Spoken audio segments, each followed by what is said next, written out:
Okay, so I'm just going to quickly go through the score sheet and tell you how to score. So first off, these are kept in this bag with the yellow. Inside here, there are all the score sheets, the rotation slips. You've got paper clips in case these start coming loose, and there should be, okay, that's broken.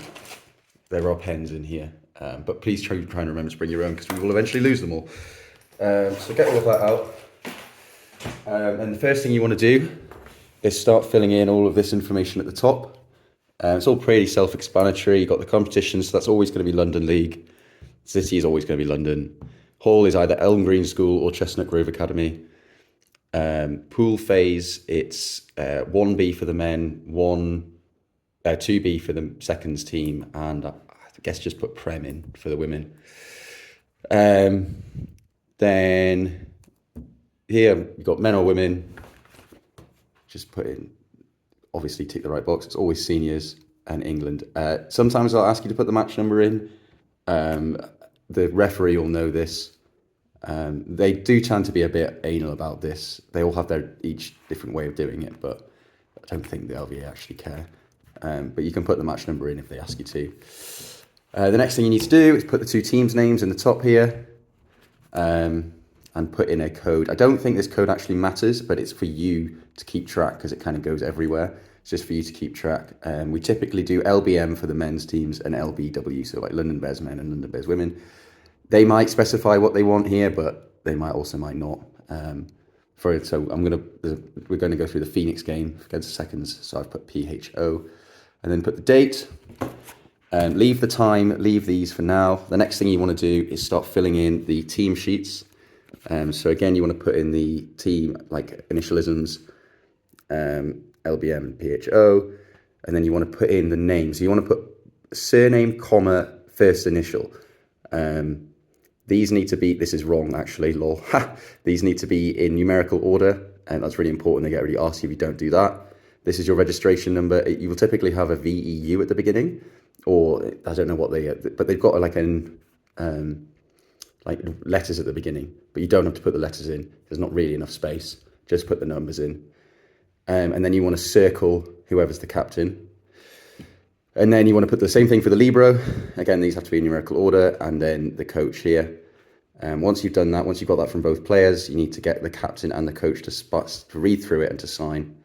Important things are make sure they're in numerical order, make sure it's surname, comma, first initial, and and that they sign before the game starts. So that's how it should be, right? You can do all of that first. The next thing that will happen is the second ref will do a toss with the captains, and they'll figure out who's doing what. So I'm going to show you. Nobody hack me. So I'm going to go through the game, the Phoenix game, and just not the whole thing, obviously, and just show you what's going on. So you see the score is on this side of the court. So the ref has done a toss, and Bears are serving from the left-hand side.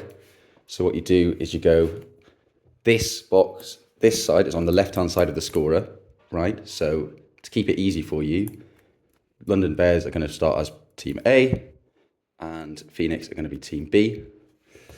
So then you write those into here. So you got L, B, M, and P, H, O, like that. So now this box on the left is to your left, so that every time a team on the left scores, you know you're doing something in the left box. So there's quite a lot to do, so it gets quite confusing, so that's quite helpful. And then London Bears are serving, so Team A is serving on your left, so you can cross out the S there, if you see how I crossed that out, and you can cross out the R on the right. You'd think you'd cross out the one you're not doing, but for some reason you cross out the one you are doing. And then that's done. So the toss is done, so you've set that up. And then the next thing that'll happen is they'll warm up and stuff, but you don't have to do anything about that. You will then get these rotation slips from the coaches. You want to then put these numbers into this grid here. So this is a rotation. So you've got 13, 11, 7, 5, 12, and 9. So you put those directly into here. 13, 11, 7, 5, 12, and 9. And then on the other side is 7, 9, 18, 22, 10, and 6. Right? So done that, then you will hand these back to the second referee so that they can check the rotations. What you do next is not obvious, but because bears are serving first, you want to keep track of who's serving. So you always see this, the teeny little number in the top.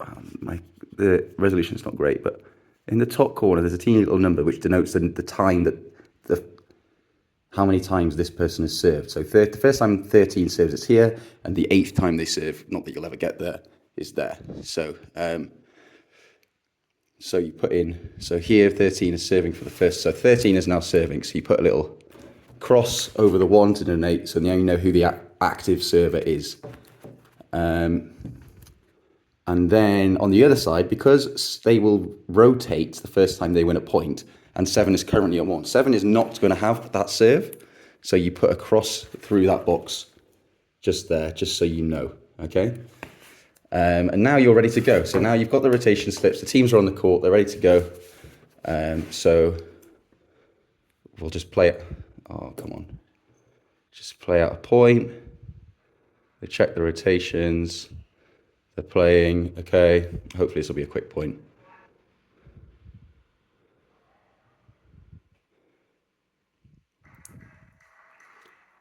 Okay. Okay. There's me. Look at me go. Oh, and you put your hands up, like 2 hands up to donate that you're ready to play. The second ref will ask you, but that's kind of the tradition. So here we go. Serve. 13 is serving. Game plays. Come on, guys. Woo. Oh, unlucky Liam. Okay, so that's... Bears have lost that point. So the first thing you want to do, the most important thing to remember, is that you need to make sure that your score is always right. And then, so the 2 scorers, you and the assistant, will have the first thing you should do the moment the job is scored is to update your score.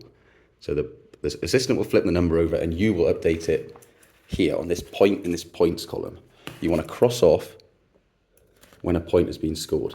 It's really important to do that first because you can get a bit confused and there's a lot happening, especially if there's subs and timeouts. And you want to know that you get it into like as a habit that that's the first thing you do. If you start doing the other stuff first, then you might be like, oh, have I done that? Have I not done that? And then you're not entirely sure of the score. So the first thing that you should do is that. Now we know that. So 13 has finished serving. So you want to put in the Bears' current score in that box. So Bears are on 0. So the score now is 0-1. 1-0 to the Phoenix. So you put 0 in that box. And now 9 on the other side and the Phoenix is going to serve. So you put a cross there. So now your score looks like this. You've got a 0 in that box. You've got a little cross in the top, and you've got a dash there to indicate that's the score. Okay.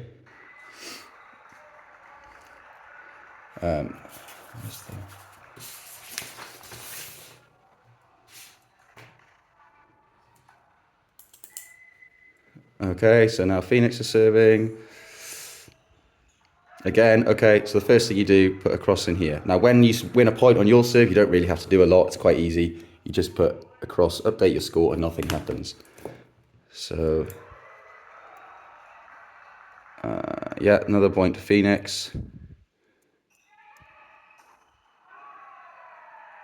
That was out. Yeah, so now, okay, so now the Bears have won a point. So Phoenix are on 2. You can check that from, so the first thing you do, put a cross off that. Yeah, put a 2 into that box because that's their score. And then you want to cross off the number 1 under 11. So it's now Ali's turn to serve there. Okay, so that's really basically it for that. You keep going through until the end of the set. And then there's some admin stuff to do at the end. But there's 2 things that can happen. Well, there's a few things that can happen during the set. But the 2 main things that you'll have to deal with are timeouts and substitutions. Now, I really should have got timestamps for this, but you'll have to bear with me.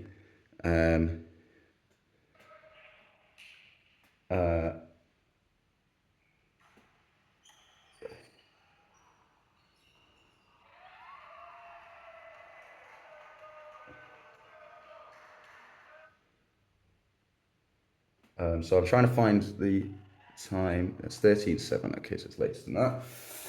13:07.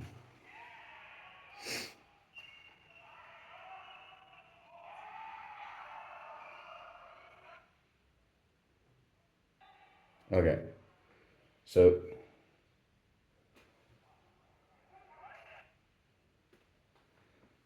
okay, sorry.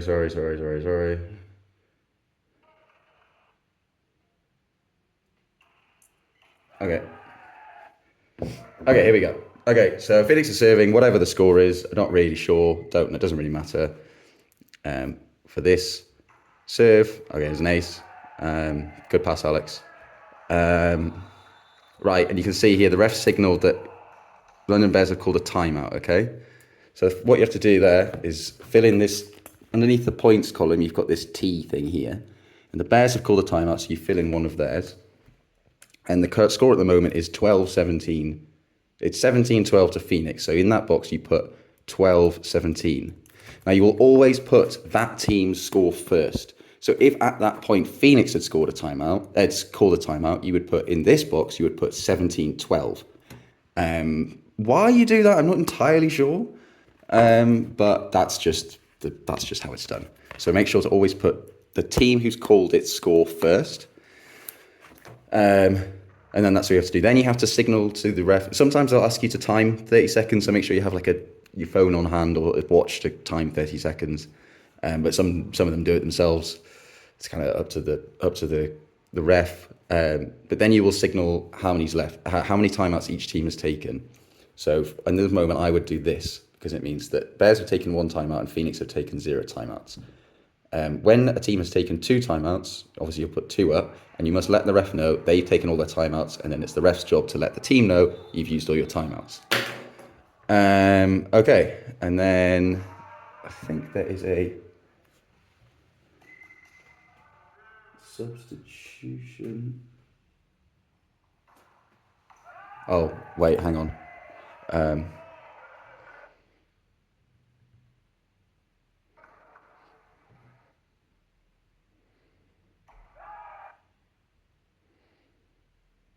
Okay, now I'm just trying to find a substitution. Okay, so here's a substitution, right?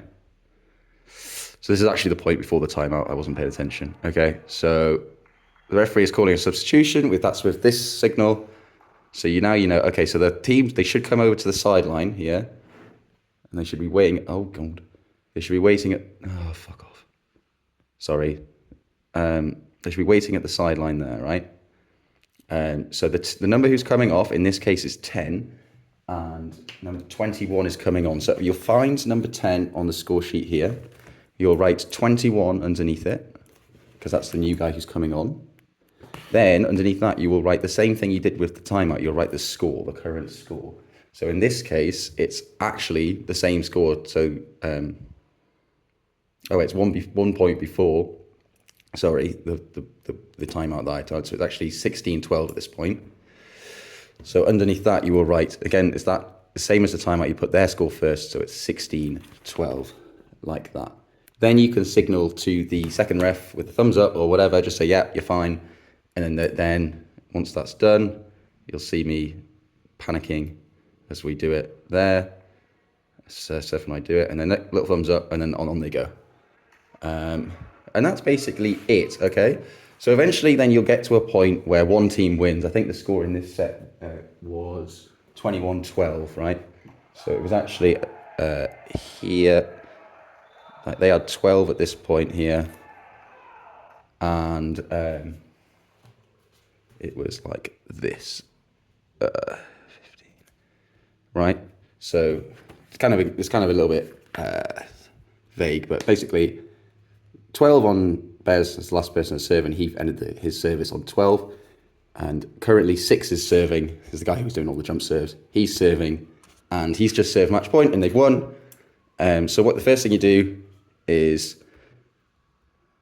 let me just update this so it's obvious.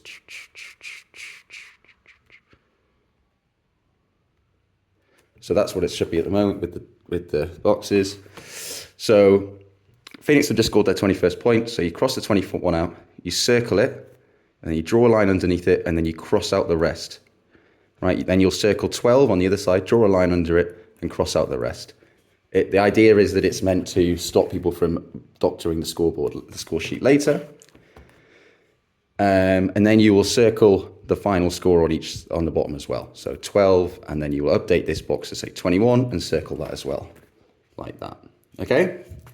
And then that's your set done. Oh, crud. You've also mentioned the start time and the end time. So in this case, this should be 20 past, but it never is. 20:22, and the end time was 20:36. There should always be a 3-minute gap in between, so then you can update the start time of the next set to 20:39. Just in there. Then the next thing you have to do is update this results thing at the bottom. So Team A is London Bears Men, Team B is Phoenix. Okay, so you've got the 4 columns here, T, S, W, and P. You've got timeouts, sets, wins. I always thought it was warnings, but it's wins and points. Okay, so timeouts, Bears took 1, no subs, didn't win the set, and they scored 12 points. And then Phoenix, they scored 21 points. They won 1 set. They had 1 substitution and 0 timeouts. The duration was 14 minutes. You don't really need to put minutes in there, but I do. I don't know why. You can just put 14. Okay, so that's that done. Then the teams will switch sides, okay? And here you'll notice, oh crap. Okay, just have to get the door. Okay, so where was I? Yeah, so the teams will now switch sides, but you don't have to worry too much. The teams, see how here, the teams, they said A and B here. They say B and A now, so the Phoenix will still, Team B is still on your left, right? So you don't have to worry too much. It's quite handy. It sort of like flips it. So then you'll put in here, you'll put P, H, O, and L, B, M. And then you delete the server again. It's basically the same as before, right? Cross out the S on the left and the R on the right, because the left team is serving first. And then, yeah, then it's the same thing all over again for the next set 3 and set 4. Set 5 is slightly more complicated. I don't have a set 5 to show you because I don't have one recorded. But you'll start off the same way, right? But you'll notice here how this only goes up to 8, right? When they switch sides, one of them, the max you can get to, because when you get to 8 points, you switch sides, because it's 15. This flips over like you do mid-set, right? So it goes flip like that. So then this team will go here. So, and you have to, it probably is sensible to put the rotation numbers in beforehand, because they always full flip unless you win. Yeah, no, they will always flip. And then the points at the change goes in here. So if it's, say, if the team on the left is winning 8-4, then you'll put 8-4 in there. If they are losing 4-8, you will put 4-8 in there, right? And see how you'll notice that the A and B aren't in there this time, and that's so that you can, because they will have another toss and then choose sides again, so they might actually not be in the same order as up here. And then that's kind of it. The other thing you have to do is make sure that you get the refs' names and registration numbers in here. At the end of the game, you want everyone to sign it, and the team captains to sign. And then the last thing to do is tally up all of this stuff. Okay, so let me just quickly, okay, I figured out you could pause it, so sorry for making you not pause earlier. Fuck, this is 20 minutes. Okay, so then at the end, you've got all of this. You just want to add these up, right? So at the bottom, I'm not really sure why I have to do that, but it's 5, 1, 1, 3, 5, 3. You add up the minutes here. In this case, it adds up to 78 minutes. And then you will look at your starting time and your ending time, which in this case are 2022 and 2140. And you put those in here, 2022, 2140, and they should be, that 78 should be the difference there. So in this case, they are 1 hour 18. That's why you have to add 3 minutes in. Don't actually start putting the right start time here. The ref should make sure it's always 3 minutes, but if you don't, then it won't add up properly and it'll look wrong. And then you want to put 3, 1 in here and Phoenix 1, so you put them there. And you are supposed to add these up, so that's, I'm not going to do it though, 68, 84, right? So like that. Then they'll all sign. If you get this, I'm not going to explain this here because it probably won't come up. But if it does come up, the referee will explain it to you. It doesn't come up often enough for people to know really what's going on. So just ask for help. But that's it, I think. Oh yes, and here, this is the start time for the match, so 2022. But yeah, there you go. Any questions, put them in the comments.